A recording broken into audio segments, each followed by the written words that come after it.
Hello and welcome back to LTC Heroes Live by Experience Care. My name is Peter Murphy-Lewis. I'm at the Florida Healthcare Association Convention in Orlando for the first time. We are day one, and I'm excited because I am interviewing Mikki Meer.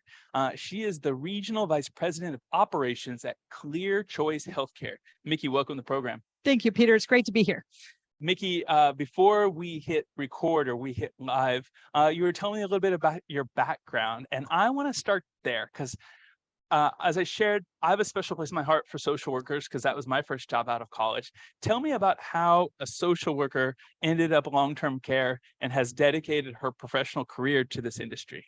Awesome. So when I was at UF for my master's degree in sociology with an emphasis in gerontology, I really felt like I wanted to do research and potentially move on the academic side with being a professor.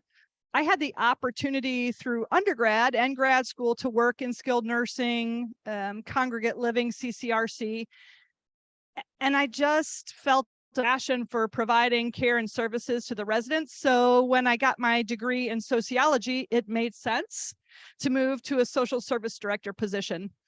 From there, I don't think things really stopped. I always wanted to learn more and do more. So that opened up opportunities for me in the administrator and training program and to become an administrator. At what point, or maybe you haven't had this point yet, at what point did you realize you were a lifer? At what time you realized you want to be in long-term care for maybe the rest of your life? I may have realized it even before I went to grad school and college, because as a young person, my mom was a nurse in long-term care. She was an RN in a nursing home for a long time. And so I kind of grew up in nursing homes. I don't know that I realized it then, that I was a caregiver by heart and for life. But after going through bachelor's degree and then my master's and ending up in a long-term care facility kind of by chance, I realized to make a difference in one person's life, whether that was a resident, a staff member, a visitor, a vendor, it brought my heart joy. So that became my journey. And so to circle back, I think the question is when I stepped foot through those doors as a social service director, I knew I found my niche. I just didn't realize how big that would become and the impact I could have. My next question, I've never asked this question, so it's going to take me a minute to get together the questions or the words. I can stumble over my English a little bit, Mikki, because I'm from Kansas. Mikki, I always like to tell young people that they should look at long-term care because it's a beautiful place where you can climb the ladder from a career point of view. And you did that. So I want you to walk me through the different jobs that you've had, titles you've had, size of organization. But from an intangible point of view, because that's what I'm interested in, what's one thing you learned about yourself in each position that makes you better at where you are today? Well, it's a great question. So let me just think about that from the perspective of when I first moved into what I would consider a caregiver role, which really was in a non-corporate or privately owned entity. It was really taking care of my grandmother who needed post-surgical care in her apartment. So when I was 12, on the heels of my sister doing it ahead of me, she was older than me, but my grandmother had bilateral amputations of her lower extremities. So she was an amazing woman and could still really kick some butt with her artificial limbs, but she had help. So became a caregiver then. But moving through healthcare and long-term care, I would say that the reckoning for me really became about the difference you could make in one person's life, but at the same time in a majority of people's lives. So when you walk into a skilled nursing facility and you can make a difference to one patient, at the same time, I could make a difference to 15 staff members. I could make a difference to 5 family members. So for me, it really moving again from a social service director to an AIT administrator in training to then to a nursing home administrator, and then moving on through the regional and corporate ranks, I always kept in mind that at no point in my day were my actions any less important as a regional support person or corporate support person than when I was a social service director. And I've always been motivated by making a difference. And again, a little difference, a big difference. The point is to be a positive part of someone's life. And so this profession, which I don't think a lot of young people even understand, is an amazing, not only personal rewarding, professionally and financially, it's a great profession and opportunity to really spread your wings and make a difference in people's lives. I want to stay on that point for a moment, because I like to use LTC Heroes podcast as a platform to attract young people to come into this industry. And we don't always do a great job of explaining the intangibles. And a lot of times people don't talk about the tangibles. And you talked about both right there. I guess I'm going to phrase the question in the following manner. Mikki, if I were a 15 or a 16-year-old neighbor, I live three houses down from you. I see you go to work. I don't really understand what you do. I know what healthcare is. I have no idea what long-term care is. And I come over and say, hey, like I have this summer, I don't know what I want to do. I'm not sure I want to go to college. Mikki, what do you do? And why should I consider working there? How would you pitch it to me? That's a great way to phrase it. So I think I would pitch it as a 15-year-old. I would probably start with, tell me about a passion that you might have, because in long-term care, you can have a multitude of passions and be an operator. You could have a passion for culinary, dietary. I love to cook, or I love to serve. You could have a passion for AC, electrical. You could have a trade passion, and you're going to use that knowledge base in long-term care. You could have a passion for hands-on care. I want to be able to make people happier. I want to care for them. So you could be a nurse, you could be a social worker, you can be an activity director. You could have a passion for finance and money, because in our business, we also have to bill and provide services for Medicare insurance. So what I think I would say to a 15-year-old, if you're uncertain, the best place to start to get an idea of all the different things and the journey life could take you is start in long-term care, because you are going to get an opportunity to do a little bit of all those things, and sometimes a lot of all those things all at once. And for someone who's really motivated and excited and passionate, I'm a learner. I like to learn every day. I know a lot about a lot of things and a little about some of the things I should know more about. But it's an opportunity for someone who's really motivated to find a path. And it's really not only financially rewarding, but quite honestly, it's emotionally rewarding. Love it. As you were going through those items, I started to think out loud, how would I do the pitch? Because I've never asked myself that. I think what I would add on or tag on to yours, and feel free to improve my words or so forth. I think I would also add, if you're 15 years old, you're not going to be sitting on a seat inside of long-term care. Yeah. And one of the things, we complain a lot about Gen Zs or millennials, but one thing that I learned so much about them is if they're not doing something that has a purpose, they don't want to work.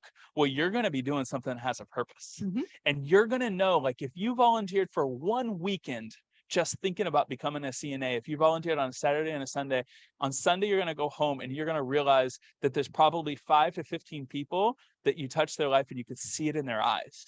And there aren't a lot of jobs in 48 hours you're going to be able to say that. No, absolutely. And volunteering for 4 hours, you will be exposed and have the opportunity to hold the hand of maybe the first woman on Wall Street.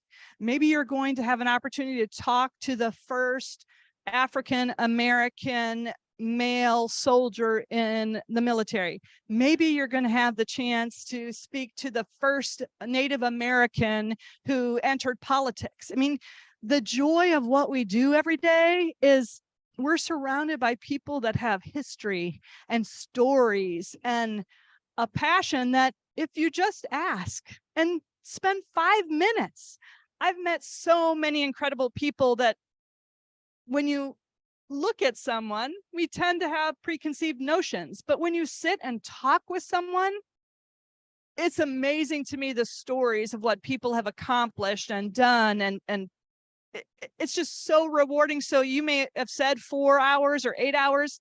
Honestly, in our setting, it could take 10 minutes, and you can find a story that just brings you to tears or makes you laugh uncontrollably. But ultimately, it always tends to end in a hug and a thank you for enriching my life, for sharing a story. Mikki, I have a big challenge for you. We're going to move from what anyone watching the last 5 minutes would be like, oh, you know, Mikki's passionate about this.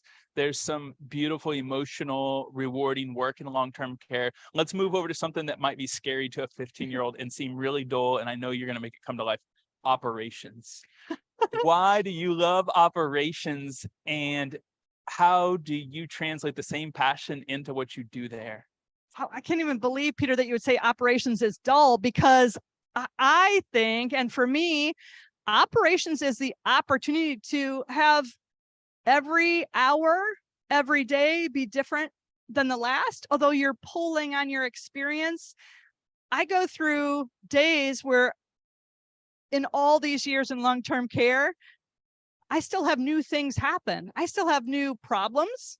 I still have new wins, new experiences, really wonderful things happen. But I feel like I learn something every day. If I'm open to it and I'm open to, oh, listen, that changed. I'm going to go find out for myself, or I'm going to have someone educate me. No day in long-term care is the same. Yes, we're surrounded by great residents and staff, but there's always something new, something different, something exciting, in my opinion.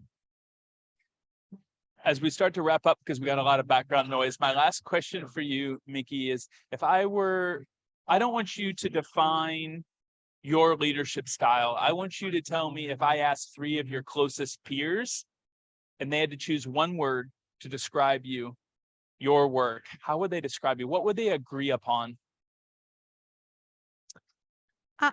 I would say supportive. I think we live in a very volatile professional world, especially in the last 3 years, through COVID, through all the ups and downs and all the differences in regulation and financial reimbursement, in labor shortage. I believe the people that would describe me and who are closest to me would say that she's supportive. She's supportive in listening to new ideas. She's supportive in pushing the objective and pushing primary quality care. She's supportive as a friend, not only a colleague, but life is too short. You need to surround yourself with people that you care about, that you appreciate, that you respect. And so I would say supportive. I love it. It's the first time I've heard that word. I asked the question probably 1 in 5 interviews, and it's a good one. I lied to you. I have one more question, Okay. and there's going to be awkward silence until you answer it honestly. Take off your humble hat and tell me something that you're very proud that you've done that you haven't shared with a lot of people in the last year, 2 years. And it can be as simple as, I picked up Betty from her house last week when her car broke down, and I didn't know if I was going to pull it off. My day was stressful, and it means a lot to me. Or it could be something big. I hired Robert, and he's the best CNA that I've seen in the last decade, and he touches 80 residents every single week.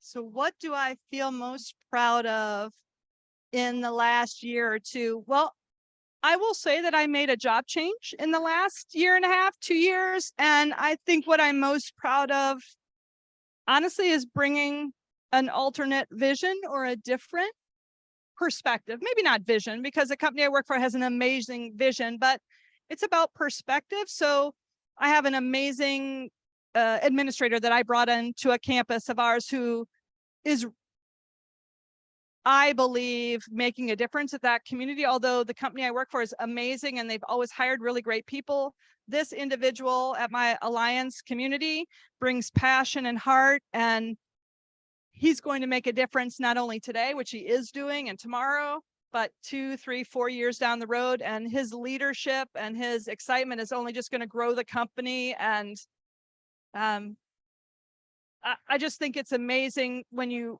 are open to new perspectives and new ideas. It really allows us to spread our wings and really become successful. Thank you so much for joining me on LTC Heroes, Mikki. I know why Kristen introduced you to me and why she wanted you on the program. Your passion and work in Florida is obvious and evident. And thank you so much for your time. Peter, thank you so much. I've enjoyed it.